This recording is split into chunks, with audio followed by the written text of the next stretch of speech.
Hi, welcome to The Art of Yoga with Cat Justice, and this is another in my Yoga for Lower Back Pain series, and this is specific for people who have scoliosis, so people who have sort of a sideways curve to their spine. Now, most people who have scoliosis have an S curve, which means that one part of your back curves one direction and the other part curves the other, so they make a little S shape.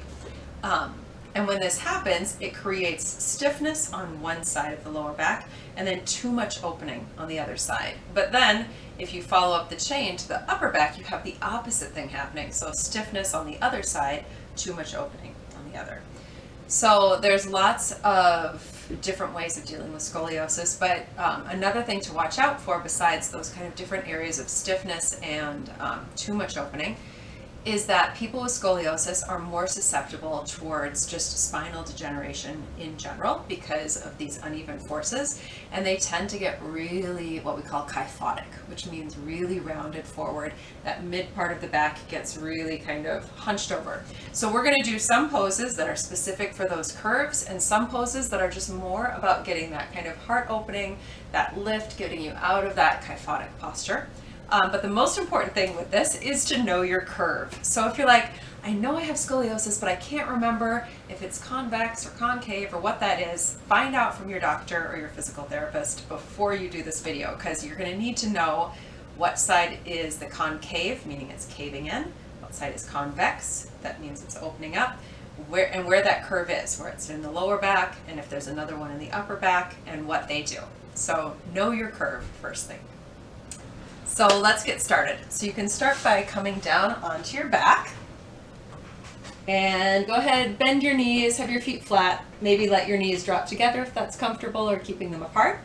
But you're going to take one hand to your heart, one hand to your belly, and closing your eyes. And before we begin, just taking stock of how your back feels. Noticing as it softens into the floor, are there parts of your back that tend to kind of soften more, some that release or that are held up away from the floor? And without the need to change anything, just feel where your back naturally makes contact with the earth and think of softening into that contact. At the same time, allow your breath to drop a little deeper, a little lower into your belly. Feeling the belly rise on the inhale, soften on the exhale.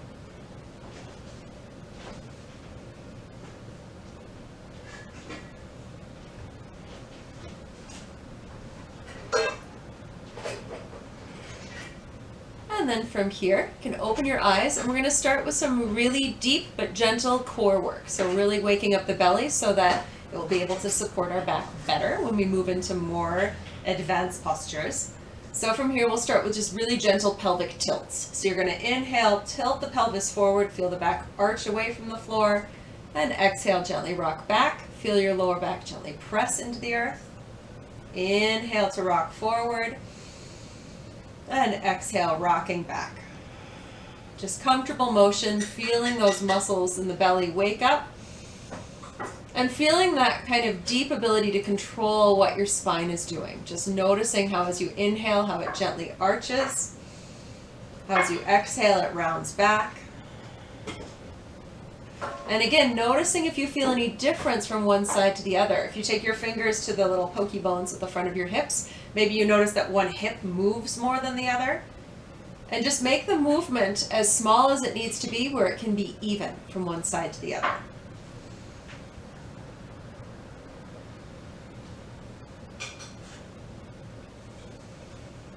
And then from here, relax back to neutral. And now separate your feet so they're a little wider apart than your hips. And we're going to take some windshield wiper twisting. So just let your arms rest open at your sides. And exhaling, let your knees gently drop down to one side. Inhale, they come back up. And exhale, dropping down to the other side. Just nice, comfortable motion. Exhaling as they drop down. Inhaling as they come back up. And as you feel that nice, juicy ball and socket rotation movement in the hips, think of also feeling that sense of elongating and opening through the back. As the knees go to the left, the right side of the back is going to open. As the knees go to the right, the other side will open. And from there, as you feel that opening, maybe noticing, does one side of your lower back, particularly maybe that concave curved side of the lower back, does it feel tighter? And if it does, so a lot of this working with scoliosis is having a asymmetrical yoga practice. So if you notice as you're taking your knees side to side that one side is tighter, maybe you want to hold that side for a couple breaths. Just let the knees drop to that side and breathe into that that stiffness, that tightness in the back. If you're not feeling much of a difference though, just keep it flowing.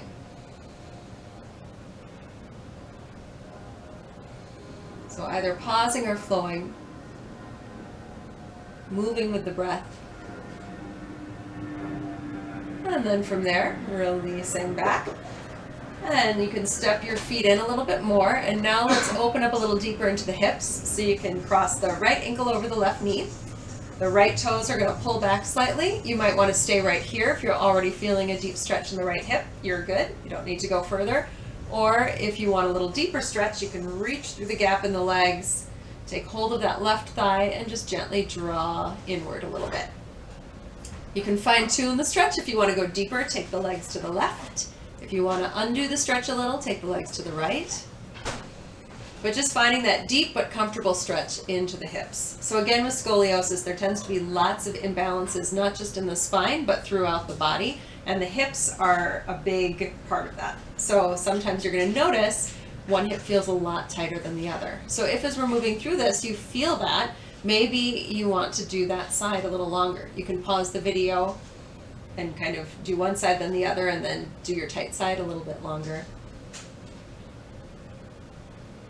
And then gently release, taking the other side, crossing left ankle over the right knee, draw the toes back, maybe reach through the gap, or you can stay there. You can fine tune, shifting to the left or the right. Again, find that deep but comfortable stretch in the hips. Relax through the throat, the jaw. Feeling the breath slow down.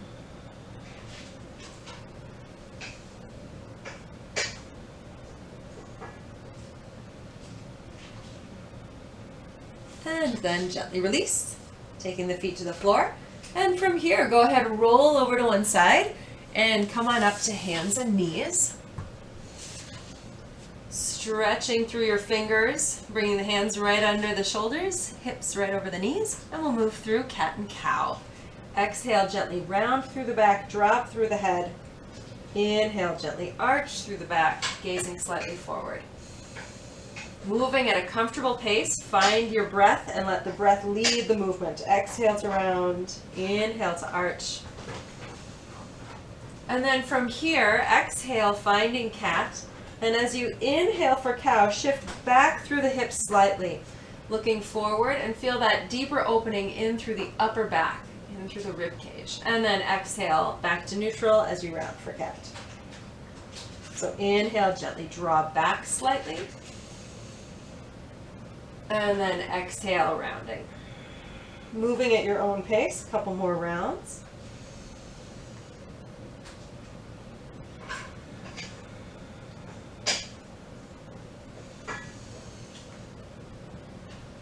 And then coming back to center.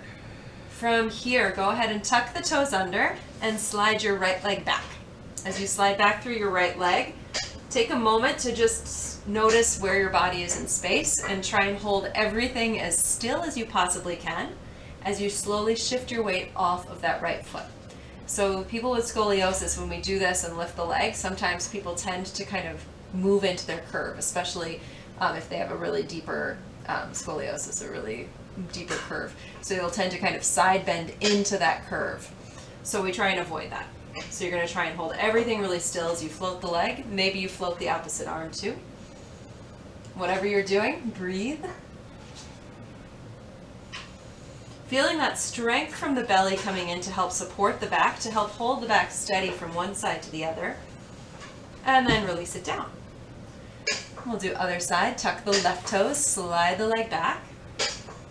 Once again, take a little mental snapshot of where your body is in space. And slowly lift the leg, but try to not let anything else move. You can stay there. You can add the opposite arm. A nice way to know if your body is compensating in this is to do this pose up against a wall. If you have a wall right next to your body, you'll notice if your hip moves away from the wall or starts leaning into it, and then you'll know that you're out of balance. And then exhale, gently release down, and then we'll take it back to child's pose. Bring the toes together, knees wide, and gently lie back.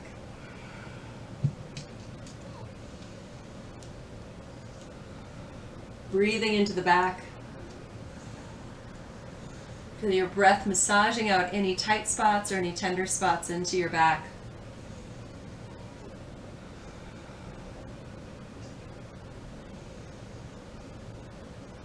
And then inhale, gently rise back up. And this time we'll tuck the toes and lift up and back into downward facing dog. Feel the hips and the legs pull your body back, shifting the weight off the arms. And again, think about lengthening through both sides of your back evenly. Notice if one side feels tighter than the other, and think about creating space with your breath into that side. It's always okay to have the knees a little bent in downward facing dog if your hamstrings are tight. And then exhale, gently lower to the knees. From here, keep your hips right over your knees as you reach your hands forward for puppy or heart chakra pose. Releasing your head down, you can have your arms straight, or if that's too intense, you can fold your hands under your head and rest like that. Either way, you're going to think of softening your heart down towards the earth.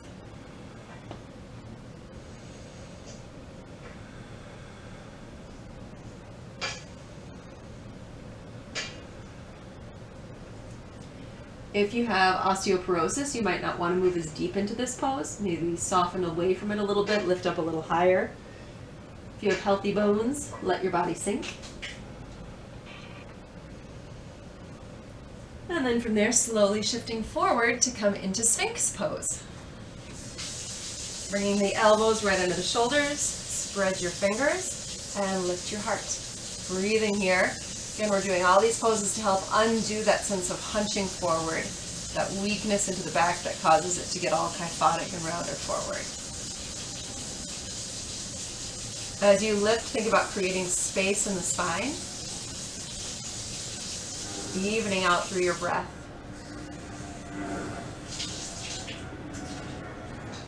And then from here, you're just going to gently lower down and replace your elbows with your hands for Cobra pose. Now in Cobra, you're going to reach through your toes without lifting your feet. So the feet stay down, you reach through your toes, your hands right under your shoulders are going to pull, like they're pulling back towards your hips. Your heart comes forward and your shoulders slide away from your ears. Breathing here again, this might feel like a lot of work without a lot of movement. That's okay. Just make sure you can stay with your breath. Relax the jaw, the throat, the forehead. And then as you exhale, just take a moment placing your hands under your forehead and just let everything rest. Maybe sway the hips side to side.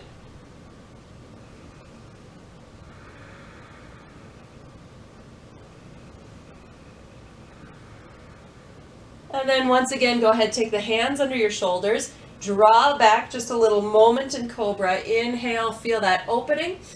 And then you're going to ground through your knees, lift from your hips. Inhale, rise it up to hands and knees. And then exhale, take it back into child's pose. Keep the arms reaching forward if that's comfortable. If your lower back feels a little tight after those back bends, that's okay. Just really send your breath into your lower back like you're massaging that stiffness out of the back.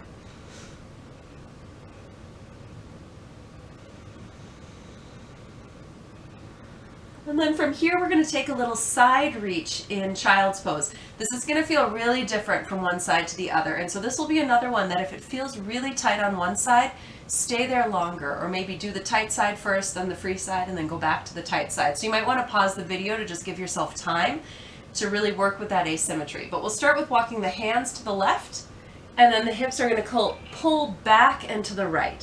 As you pull and open through the side body, you can let your head just rest down. Really direct your breath into that right side of your rib cage, opening through the mid-back.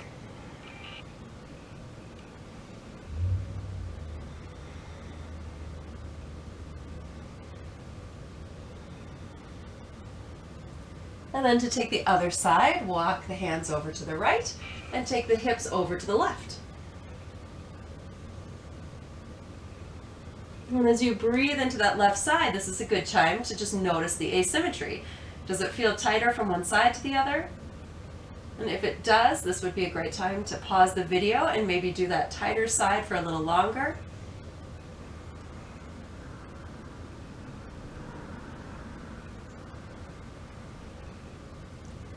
And then when you're ready, coming back to center and just let everything soften. If you want the arms forward, they can be forward, or you can fold them back.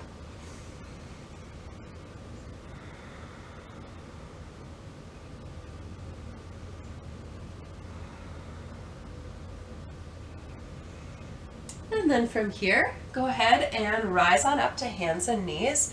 And we are going to move into variations on side plank. So this is probably the most challenging part of this sequence for me to teach, as well as possibly for you to do. But this is where knowing your curve becomes really important, because we're only going to do this pose on one side. So in your lower back, you want to find the side of your curve that's convex, meaning that it kind of opens or balloons out. So I'm going to pretend that I have scoliosis, and I'm going to pretend that my convex side is my right side right here. So convex side is going to be down in side plank. If you are like most people and have that S curve where it's convex on the right side in the lower back, but concave in the upper back, we're going to show a variation for that too. So convex side of the lower part of your curve is going to be down towards the ground. First variation on side plank that we're going to take, you just take your top hand to your hip, keep the hips on the ground, bottom arm, the forearm is down, and you can have the hand straight forward, or if it feels more stable, it's okay to bring the hand forward in front of you or anywhere in between. From here, without lifting anything anatomically off the floor, you're just going to feel that lift coming into your lower back. Imagining, so you've got that convex side of the curve, imagining that you're pushing up into it, creating more of that concavity. And you can stay right here. Next stage, if it feels comfortable, would be to lift the hips and feel again pulling up through that side. And you can stay there. The stage after that would be to straighten through the legs and lift from there. So whichever of these variations you're taking, you can have knees bent and the hip down, just lift the waist, lift the hip, straight legs, you're breathing and you're holding. The idea is to hold this for as long as you can. Now, if you've got an S curve, so if you've got another convex up top, a great variation with this is to use a yoga strap. And this is, again, only if this feels comfortable to do the straight leg version. You're going to loop the strap around your top foot. Woo! Take the legs straight and lift from there. And then your top arm is going to pull and lift on the leg. And it's really less about what the leg is doing and more about that feeling of pulling. I talk about it like a choo-choo train, like woo woo kind of feeling. But that top part of your curve, that convex side in the mid-back, you're going to think of pushing that concave.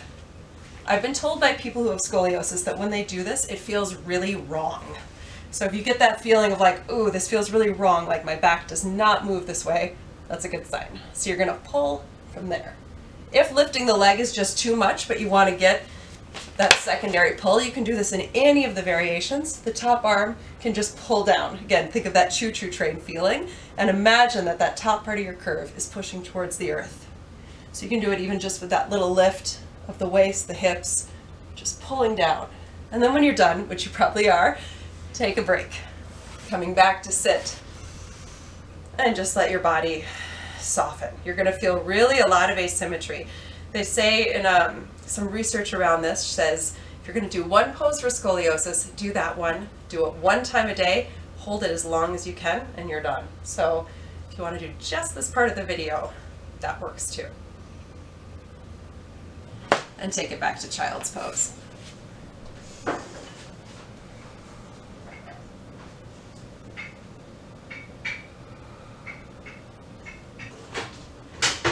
And then from child's pose, you're going to move through downward facing dog. So walk your feet forward, and eventually we'll rise all the way up to standing. Go ahead, soften through the knees, bend them nice and deep, push through the feet, roll through the spine, inhaling to rise up, maybe reach through the arms, and exhale, hands to the heart. If you feel a little lightheaded, feel free to take a couple breaths until things are steady again. And when you're ready, you're going to bring your feet to touch, hands to the heart, and we're going to take a crescent moon pose. So interlace your fingers, release the pointer fingers, and again, your body is going to tell you where the asymmetry is on this pose. So just tune into the sensations and you'll know which side to do more of. So as you're ready, you're going to inhale, reach up, plant that left foot, inhale up and over as you stretch and open to the right. Breathing here, and notice where the stretch is living in the body. Is it more in the rib cage, more in the lower back? You're going to feel it onto those concave sides of the curve. So breathe into that sensation. Think about opening up into that concave area. And we'll inhale back up. And then other side, plant the right foot, lift up and over to the left. And as you breathe here, again, tune into those sensations. Is there one side that's tighter? If it is, pause the video and do that side again. Hold it up for twice as long. Moving into that asymmetry. Inhale, come on up. And exhale, hands to the heart. From here, go ahead and step the left foot back. We're going to come into warrior one pose, bending through the front knee. Inhale, reaching up through the arms. Feel the feet grounding. And exhale, take the right hand to your right hip. That right hand is going to help draw that hip back as the right leg straightens. And then exhale, you're going to come and reach forward. Again, tune into your body here and notice if there's an area that wants to collapse, that wants to cave in or wants to round. Think of creating openness and space through that side. If your hamstrings are screaming, you can do this with a bent knee. It's just fine.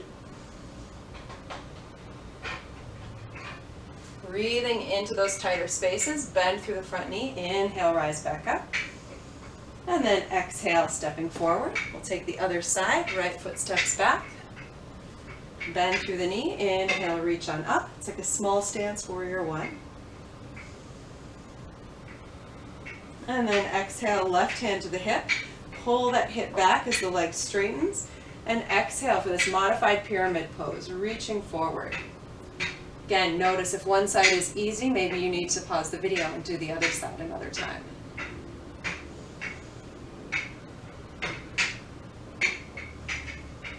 Breathing from here, bend through the front knee, rise back up, inhale, and exhale, stepping forward.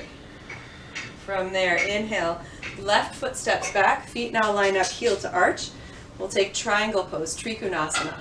We're going to inhale, reach that right arm forward, palm up, and think about lengthening and opening through the waist, the ribs, as the hips take you into the pose. From there, when the hips can no longer bend, rather than bending into the waist, long waist, just take your hand down. Once you're there, you're there. It's just fine. You can keep the top hand on the hip, or you can reach it up. So this bottom hand, it might be all the way up at the thigh, it might be all the way down to the foot. It really doesn't matter where it is, as long as you can stay long and open. And if you know that this right side, the side that's down, if that is your concave side, really think about opening. Think about elongating.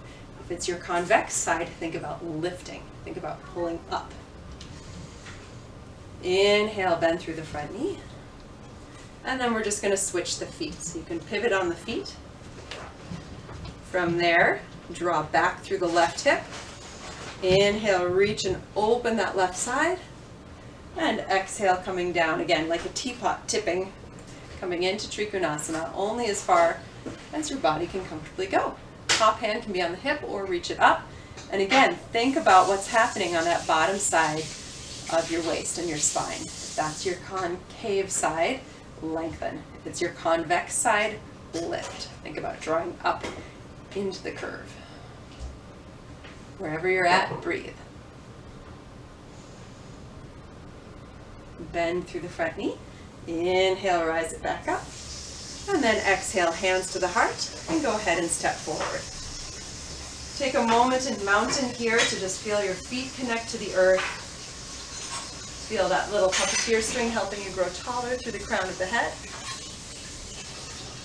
On an inhale, hook your thumbs like butterfly fingers, and inhale, a little hint of a back bend. And then exhale, bend the knees, forward fold. And let that take you all the way down. And we're going to come onto our backs.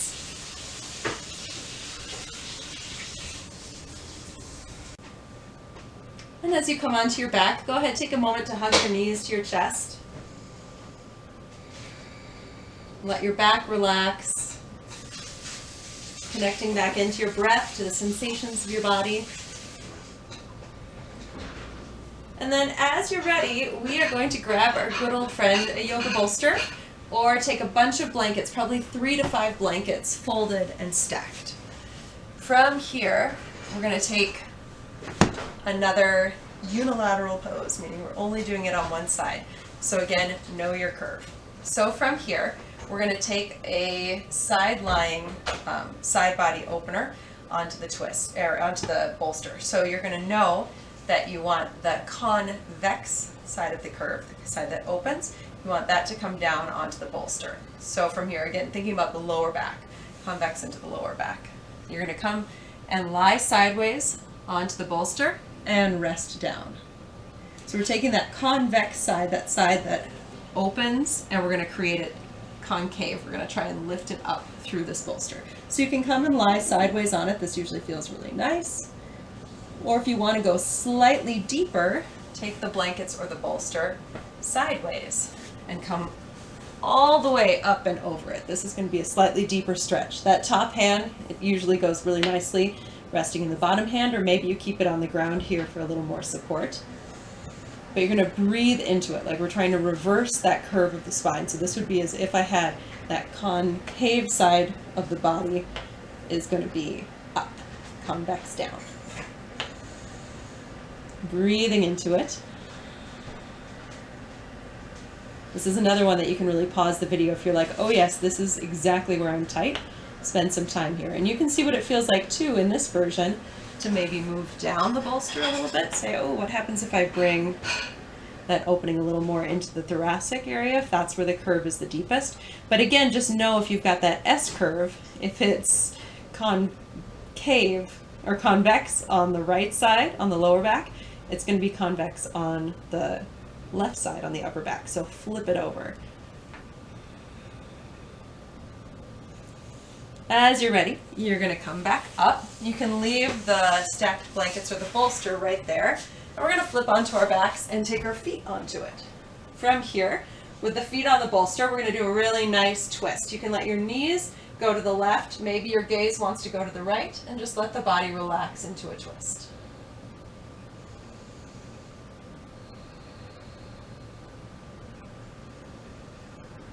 Again, just notice where the stretch is living in your body and breathe into those sensations.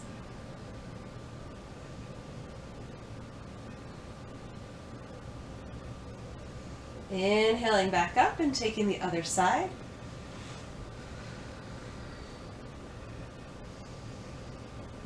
Feeling that twist really working into the rib cage, into the mid-back.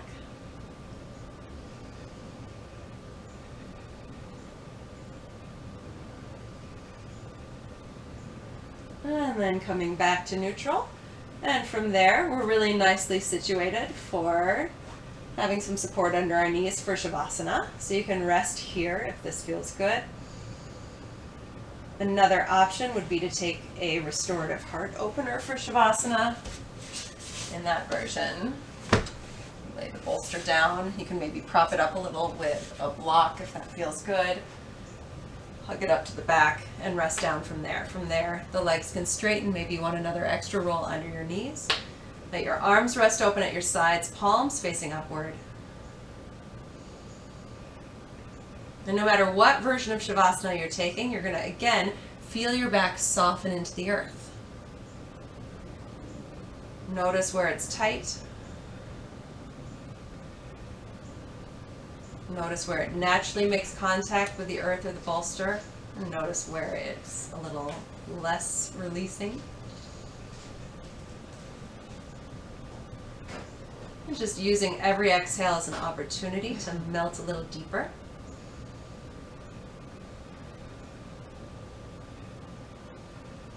Soften through the face, the jaw, the throat.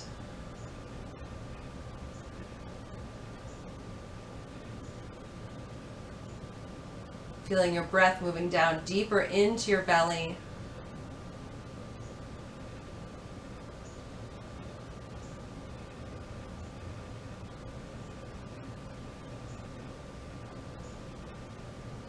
And as you breathe here, just taking this time to really just allow your back to be what it is. So no one has a symmetrical back. Even people without scoliosis, we all have imbalances. That's just the way our bodies were designed. They weren't designed to be symmetrical. So everyone has asymmetry, and that's okay.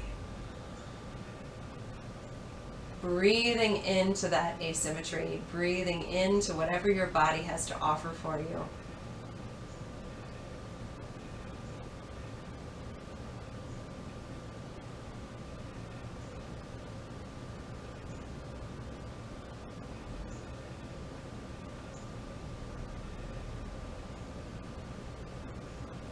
Feel free to pause the video, stay here longer if you'd like, or you can start to wiggle fingers and toes, little circles for ankles and wrists. As you're ready, you can gently roll to one side, a couple of breaths resting on your side.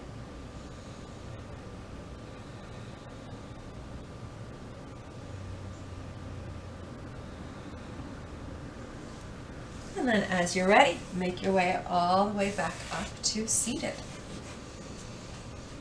As you come back up, take a moment to think stack heart over hips, head over heart. Let your body be tall, shoulders and arms nice and relaxed. Soften through the face.